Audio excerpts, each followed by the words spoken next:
নমস্কাৰ সকলোকে। এইটো ভিডিঅ' আছিলে যোৱাকালিৰে। ৰাতিপুৱা কণী বইল কৰি আছিলোঁ, বোলে ভাজি বনাই আছিলোঁ। তাৰপিছতে কণী ফ্ৰাই কৰিলোঁ আঞ্জা বনাবলৈ বুলি, আলু ভাজিলোঁ, কণী আঞ্জা হৈ গ'ল।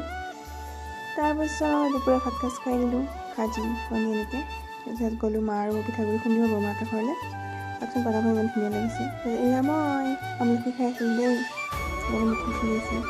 মায়ে চাঞ্চি ধুনীয়াকৈ পৰিছে, দোকানত সোমাই কিবা ল'লে।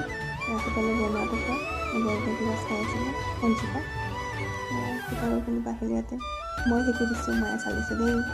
মই ঢেকি দি আছোঁ, ঢেকি দি ভাল লাগে চালাতকৈ মানে। মায়ে চালি আছে। বৰা চাউলৰ পিঠাগুড়ি খুন্দিম আজি। বৰা চাউলৰ পিঠাগুড়ি খুন্দা নাই বাৰু, খুন্দিম।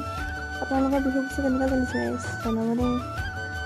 আমাৰো এনেকৈ আৰু পিঠাগুড়ি খুন্দা হ'ল, ৰাতি হ'ল। বৰমায়ে চাহ খাই যোৱা বুলি ক'লে, চাহ খালোঁ। তাৰপিছত আহি আকৌ মোৰ ক্ৰেভিংছ হ'ল যে মই চিপছ খাম। লগত কিবা চিপছ কিনি আনিলোঁ, ভুজিয়া আছিল মিক্স কৰি খালোঁ।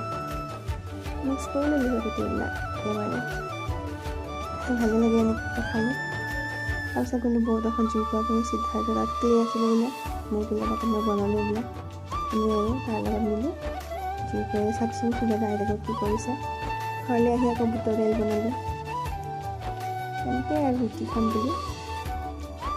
এইফালে মায়ে ৰুটি বেলি আছে, মই পুৰি আছোঁ। এনেকৈ আৰু খাওঁ। আজিলৈ বাই বাই, আকৌ এটা ব্লগত লগ পাম।